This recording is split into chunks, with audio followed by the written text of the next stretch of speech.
Well, we're back, and I tell you what, our next guest is certainly no stranger. Other than that, we can't see him. He is a little invisible, and that's kind of his MO. I'm talking about our own Bob Just. He's on the phone with us today from New York City. And New York City. How you doing, bud? How you doing, Perry? Good. Merry Christmas. Merry Christmas. What's the weather like there? Right now, it's warm and drizzly. Oh, It's, boy. fairly warm. I mean, it's unseasonably warm. It's about, I'm guessing, around 60 degrees or so. But it's a drizzly day, a beautiful, drizzly New York day. Yeah, boy. Well, listen. I'm looking at Central Park right now as we talk. Oh, great. Well, listen, first of all, congratulations, because you have been selected to host the Sean Hannity Show, radio show, coming up this Friday. They're from New York City, which will be broadcast here on the West Coast from noon until 3. Right. Congratulations. How'd that happen? Well, I've known Sean for years, but intentionally, I never asked him or even hinted. I mean, I knew he used to listen to my show in the 90s and now and then, but I never asked him and never hinted at anything. And then just out of the blue, he said, would you do my radio show? And I said, yeah. And then, the producer lined it up, and here we are. And the cool thing is they just moved into their new studios at Rockefeller Center, so I'm going to be broadcasting in the Hannity seat from Rockefeller Center live from New York City. Well, that's great. Congratulations. Yeah, I'm looking forward to it. As I said, we've given birth to a lot of careers here. Yeah, I know. I know. I was just emailing back and forth with Paul Coughlin recently. And by the way, I don't want to forget, I really would appreciate everyone's prayers. Yeah. When you suddenly find yourself talking to 10 million people, it's, I definitely need prayer. Yeah, so. yeah. So I know you have a lot of prayer warriors out there, so. That's right. Well, listen, there's a lot to talk about. Today, by the way, is the last day for people to sign up for Obamacare in order to be insured by January 1st, and the thing is a colossal failure. What are your thoughts on that? I haven't had a chance to talk to you about it. You noticed on Drudge today, maybe coinciding with the deadline, I don't know, but those in favor of Obamacare dropped by 5 points. It's now down to 35% of Americans. And that means a substantial number of Democrats and even liberal Democrats are against Obamacare. So just by the numbers. So it's a pretty amazing moment, Perry. I'd like to think it's going to be a giant wake-up call. I will be talking about that on the Hannity Show as a conservative Reagan Democrat. You always tease me about. But the reality is I'm going to be asking Democrats to stop voting Democrat. The only way we're going to be able to reclaim leadership of our party from the PC leftists that control it, and as you know, Perry, they do control it. It's like a board. Mm-hmm. They don't let anyone. They wouldn't let anyone like me into the higher levels of Democrat leadership. It's a closed shop, and the only way we're going to open that door is for Democrats to just start protesting and saying, the Obamacare is just a symbol of not just their incompetence, which is a problem on its own, obviously, but the recent Charles Krauthammer column in the Washington Post just nailed it. I mean, Obamacare in itself is a giant power grab, a socialist power grab. And the average Democrat doesn't want socialism in this country. It's about time we told our party that by voting with our feet, and that is voting Republican. And so that's, how I feel about it. Obamacare is in meltdown. Even one Democrat, Minchin from Virginia, he's probably up for election next year, said that it's potentially going to be a meltdown. All right, so the president is getting the Pinocchio Award of the year, maybe of the century. You can keep your doctor. You can keep your insurance plan. These are bald-faced lies. Former Vice President Dick Cheney has gone as far as saying that they were calculated, premeditated lies. And the Democrats that you are trying to win over have to go home and campaign on Obamacare. How can they possibly defend this mess? Yeah, I don't know, Perry, and that's the core question, and that's why I'm really going to be talking boldly with Democrats. In fact, I think I may have Pat Caddell on as a guest in the first hour, who is a famous Democrat who's worked in the Carter campaign and has criticized Democrats. But you're right. You're absolutely right. You went right for the two key issues: Obamacare and this giant, undeniable lie.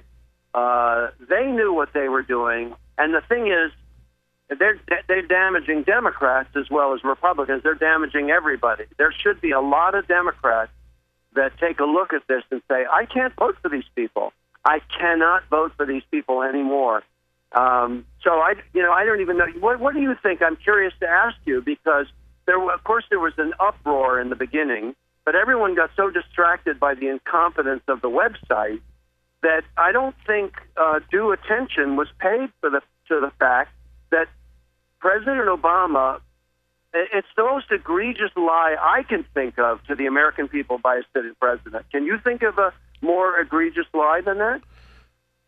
Well, I mean, the only thing that could come close to it would be back during the Nixon era, during the Watergate issue. But I suppose Clinton's, Clinton's Clinton, and the Monica Lewinsky thing. But no, this hits everybody across the board. It hits their pocketbooks. It hits their security as far as health care is concerned.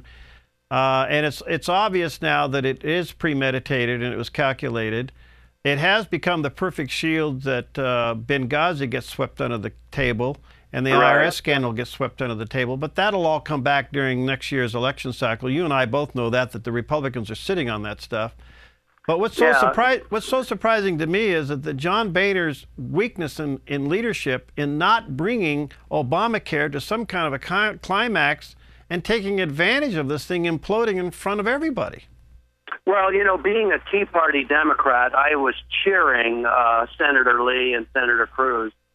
Those guys are heroes, and you have a real problem. I mean, I'm curious to know what you think. I mean, you have the mainstream or leadership Republicans going after the Tea Party when the Tea Party is the grassroots. I mean, it's the backbone. It's the core of the Republican Party, core conservative. Well, I had that same argument when I was chairman for 4 years. We didn't call them Tea Partiers then. We just called them the conservatives versus the establishment. Right. Today they picked up the name Tea Party, but for the most sake, that is the problem, and it plays itself out. But listen, I think there's another principle at work here, Bob. The Ten Commandments. I don't want to go super spiritual here, but the Ten Commandments were not written for Christians only. The Ten Commandments. Right. The Ten Commandments were written for all humanity, and there's a saying that you don't break God's laws. God's laws break you. Covenant keepers win, covenant breakers lose. And you got a president and administration standing up on national television with a premeditated, calculated lie to the American people. And I think God is weighing in by saying, this lie isn't going to stand. This thing is going to implode. And that's what's happening.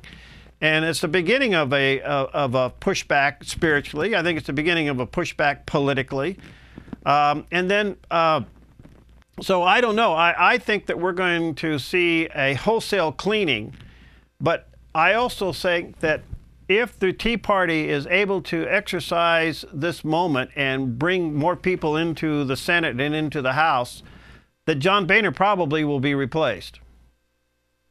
I hope so. I mean, based on performance, I hope so. Yeah. And also this talk about a kind of meltdown, the Duck Dynasty thing. Yeah. This whole polygamy case. Jonathan Turley, who is an attorney you'll remember from the impeachment era, a liberal attorney who teaches at Georgetown, he wrote a column in the Washington Post, I think it was yesterday, where he said, hey, polygamy's in, and we have to have an end to this, laws that are rooted in, some particular group's morality, meaning, Judeo-Christian morality. And literally boldly said that this, we're in a new era where, laws can't be rooted in some particular group's morality. Well, just like you said with the Ten Commandments, you hit it right on the button. The Ten Commandments it wasn't just written for Jews and Christians. Yeah. It's bottom line reality, you know, so we're in a religious conflict in this country that's going to have to be resolved somehow. Well, and I'm hoping, bottom line, is that conservative and moderate, sensible Democrats will help turn the tide in this and just say enough's enough. We don't want these kooks running our party. Well, good luck on Friday in doing that, because if you can get Democrats to recognize that morality-wise in this country, we have flatlined. We've got in Colorado a young boy who is considered bisexual going into girls' locker rooms and restrooms. We've got Utah, which is run by the Mormons, where a judge now says polygamy's in and homosexual marriages are in. You got Duck Dynasty being called on the carpet. I mean, and the list goes on and on and on. You know the whole thing. We are at a moral flatline in this country, and if some of the D's who have any moral fiber left in their bones would rise up and say enough is enough, then I think the thing can turn around. You know, the trick that the Democrat leftist leadership has played, that you've had to deal with when you headed the party in Oregon and just in general in your life as a Republican leader, is that they have convinced Democrats anybody but a Republican. In other words, their whole strategy, as you and I have talked about for years, is not to present good policy, not to present what they really stand for, because if they did, no one would vote for them, but to say Republicans hate the poor, Republicans are evil, they're bigots, they're judgmental, they're horrible people. They're Jim Jones cults. Used Begala's recent quote. I think it was Begala. Right. These are nutty accusations, but on some level, they realize that if they can make people afraid to vote Republican, that the knee-jerk response will be to vote Democrat. And that's why I believe that it takes a Democrat, and hopefully many Democrats, to rise up and say, no, I know Republicans. They're not what the leftist leadership in the Democratic Party said. They're regular Americans, just like the Tea Party. Who really believes that the Tea Party is racist and weird and all of that? Who really believes that? No one who's ever been to a Tea Party rally believes that. We've just got to stop believing their lies. I only got about a minute left, Bob. Our prayers are with you, and that the Lord will use you in that seat coming up on Friday, and that it'll be just a real opportunity to share some common sense, some biblically. No, I hope I represent Southern Oregon well and our Lord well. I ask for prayers, and by the way, Perry, I got to tell you, you and Carl Wilson did the same thing. It's meaningful to me for sure, and I wanted to point it out that you are promoting a program on another station. Yeah. And that's because you serve a higher right, and so does Carl over at Tejo and Grants Pass, and I appreciate it more than I can tell you. Well, best to you, and take lots of pictures of the new studio and send them back to us, would you? Yeah, yeah, it's beautiful. I will. All right, Merry Christmas, and Merry Christmas to your mom. What a delight to meet her. Thank you. Yes, it was wonderful to bring her by the Dove, and she was very touched by all of you. Merry Christmas, and if I don't talk to you, Happy New Year. All right, buddy. God bless. We'll be listening on Friday. All right, Bob Just filling in for Sean Hannity coming up Friday on the Sean Hannity radio show. It'll be noon to 3 our time. Hey, Merry Christmas, everybody. God bless you. Be safe and enjoy family.